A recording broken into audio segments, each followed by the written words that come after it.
Mais il est évident que si quelqu'un progresse spirituellement,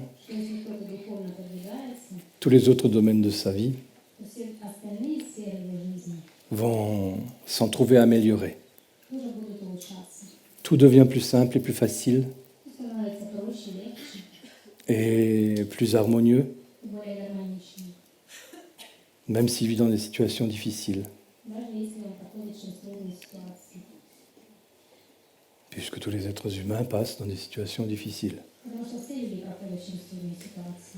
Et tout dépend quel sens sont dans nos situations difficiles. C'est-à-dire, quelle est notre attitude vis-à-vis d'une situation.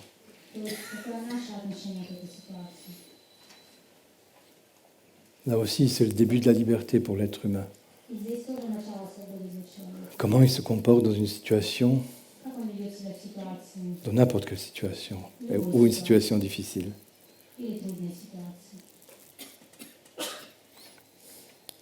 Je me souviens, quand j'étais tout petit, je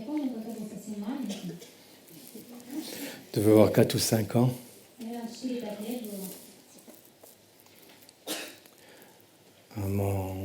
j'avais un petit cousin qui a le même âge que moi,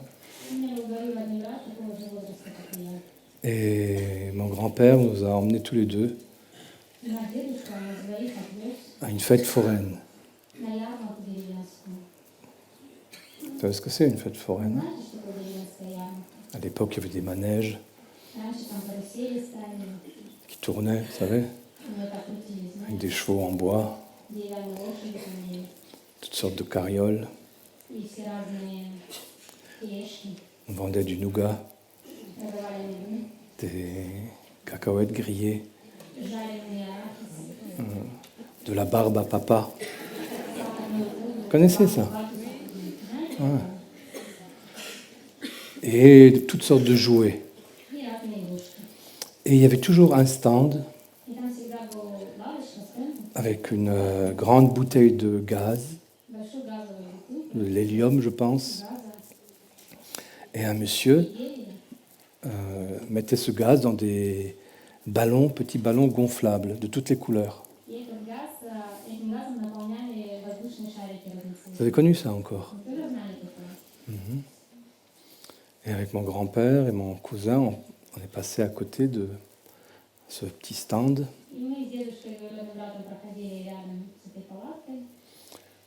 Et avec plein de ballons. Mon cousin a tiré la veste de mon grand-père. Il lui a dit « Je veux un ballon rouge ». Et mon grand-père lui a dit « Oui, tout à l'heure en partant, je t'en achèterai un ». Mon cousin « Non, non, je veux tout de suite ». Ça fait comme les enfants sont, hein. Mon grand-père lui a acheté un ballon rouge et il lui a dit si tu le lâches, il s'envole. Alors le petit a dit non, non, je le tiens. Mon grand-père réfléchissait, alors il lui a noué autour du poignet. Voilà. Et il m'a demandé, et toi, tu veux un ballon aussi? Alors je dis oui, tu veux comme ça. Hein. Quelle couleur? Toutes les couleurs sont belles.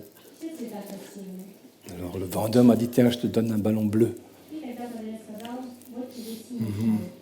Et j'ai fait comme ça, et mon grand-père l'a noué autour du poignet. Et on s'est promené comme ça dans la fête foraine.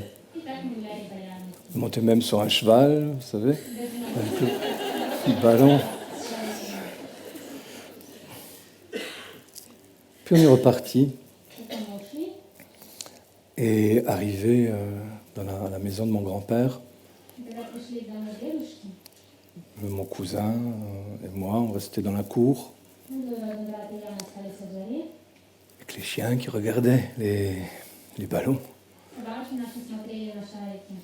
Et mon grand-père a dit, faites attention, si vous le détachez, il va s'envoler. Alors moi, j'ai quand même détaché le mien. Et je l'ai accroché à l'escalier, à la rampe d'escalier qui m'ont mené à la maison. Donc, lui était là. Mon cousin, lui aussi, a arraché le sien et a commencé à jouer. Et évidemment, à un moment, le ballon est parti.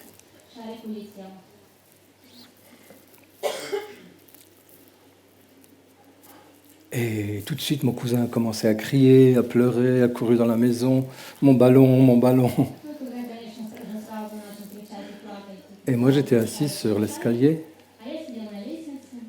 et je regardais le ballon qui montait dans le ciel. Toujours plus haut, toujours plus haut. Dans les nuages, et il a fini par disparaître. Et mon cousin qui criait, qui pleurait à l'intérieur. Alors j'ai détaché le ballon et je l'ai lâché. Et un deuxième ballon qui est monté, monté, monté, jusque dans le ciel.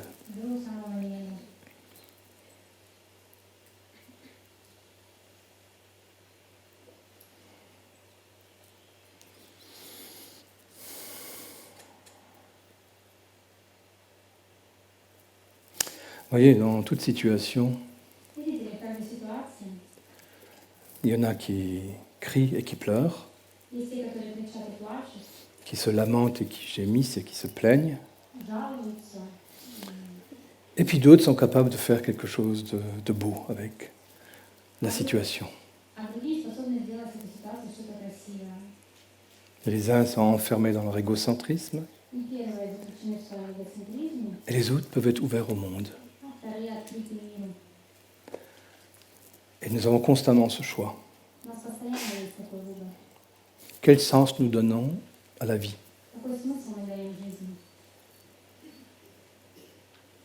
J'ai oublié une partie de la scène. Lorsque le vendeur m'a donné le ballon bleu,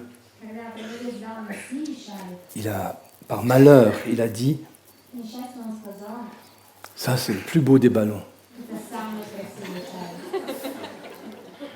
Et oui, mon cousin a dit « Mais moi, je veux celui-là. Je veux pas le rouge. » Alors, on a échangé les ballons. Ça présageait déjà de la suite. Vous comprenez? Et c'est tout le temps comme ça dans la vie. Quand vous regardez en vous et autour de vous, c'est constamment des choses de ce type-là. Il peut y avoir beaucoup d'autres situations comme ça. Vous voyez, face à quelque chose qui fait peur, il y en a parmi vous qui s'enfuient. Et il y en a d'autres qui décident, malgré leur peur, de rester en face.